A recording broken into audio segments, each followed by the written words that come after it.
everyone. Warhammer Tabletop is too expensive. Games Workshop is an evil company, capitalism and all that. But thankfully there are video games, which brings us to Warhammer 40k. Spice Marine! Spice Marine! Spice Marine! Spice Marine! The topic of today's video. I had this game on my radar for years now, and by years I mean literally over half of my life.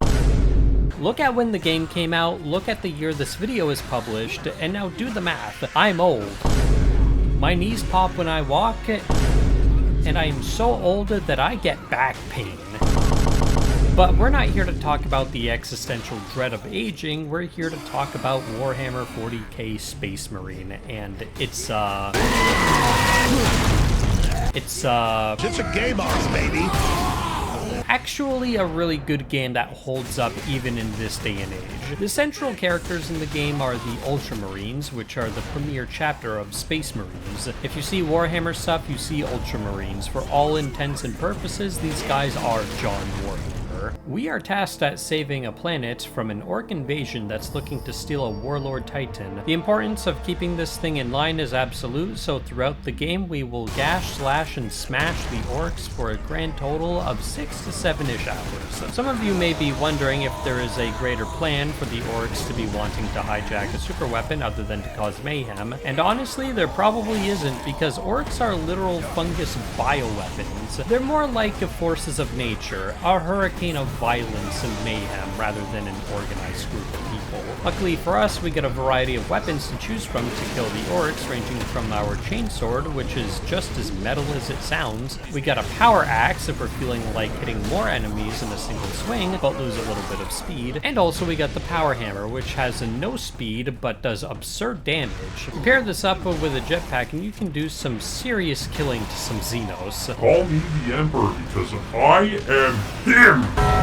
As always, we get guns as well, the star of which is the ever-present boltgun, which is a cross between an assault rifle and a rocket launcher because it shoots like an assault rifle, but the bolts explode after they embed in their target. They're great for killing barely armored orcs, but a little less effective at killing the forces of hell. My brother and the Emperor, this gun was built to kill normies and cringe greenskins. Of course it's not going to be effective against the forces of hell. Oh yeah, the forces of chaos appear in the last leg of this game, by the way. I'll touch on that later on. We also get access to a sniper rifle, a melta gun, and my personal favorite, the vengeance launcher. It's strong, it's reliable, and most importantly, it kills greenskins. The great thing about all of my enemies of being otherworldly monsters is that I don't have to reflect on my racist past, but instead focus on my racist future. The game is filled with mayhem and encourages you to be aggressive, as your health can only be regenerated by executing enemies or activating Fury, which gives your character extra damage and regenerative health as the divine spirit of the Emperor becomes you. I may have made that last part up, but it's on brand for Warhammer, so who cares if I'm right or wrong? The Warhammer community memes the franchise so hard that a newcomer will probably be shocked to find out that Warhammer is a lot more than Space Marines and demons screaming at each other, although a good Blood for the Blood God! Blood for the Blood God! Blood for the Blood God!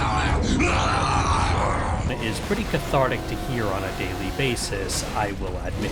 The game has a shocking variety of enemies. You got orcs with guns, big orcs with big weapons, and their companions, the squig. The squigs function a lot like the tickers from Gears of War, and fun fact, if I say that word the wrong way, I could get cancelled before my career as a shit poster takes off. Also, at some point the forces of chaos show up because this obviously suspicious Inquisitor is actually a puppet to a Chaos Space Marine that wants to ascend to demonhood. And the real plot of this game is about your Ultramarine, Captain Titus, fighting this guy while discovering he has some sort of protection against chaos, which leads to him getting detained by an Inquisitor and Black Templars, and that's how the game ends. Thankfully, the story isn't the focal point of this game, it's the combat. Unfortunately, the sections with chaos enemies kinda kill the pacing of the last leg of the game. The game is only 6 or 7-ish hours, give or take, and there's enough variety of enemies and encounters and weapons to keep you engaged. If you think the game is fun in the first 10 minutes of gameplay, you'll easily get to the final section, things, but the Chaos enemies are insane bullet sponges and do a lot of damage, so you're going to find that the pacing is going to slow down tremendously in the final hours. That's really the only major complaint I have for this title. If you're not into Warhammer, the game might fall a little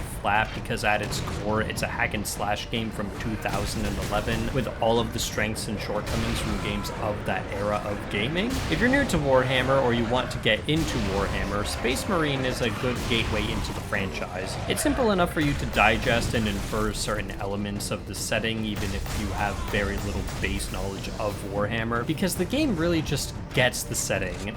Everything is large in scale. It can be cool, it can be hilariously dumb, like these orcs flying after you on jetpacks. This is both on brand and accurate. By the way, the orcs are characterized so well that in this little section you can see two orcs fighting over nothing while a larger war is going on outside. This is peak orc behavior. Captain Titus is also awesome because he follows the golden rule of Warhammer tropes, which is that if you're named an Ultramarine, you're basically invincible against the forces of hell that would normally destroy your comrades with ease. But once again, this all works because Warhammer is cool, it's dumb, and Titus is named, so he gets to do this. The game is a solid 4 out of 5, even with Space Marine 2 coming out, like, basically right now. I think you should still play this game, though, because it is over-the-top dumb fun, and I think it's worth your money on sale, at the very least. Get it at $20 like I did. Have a good day.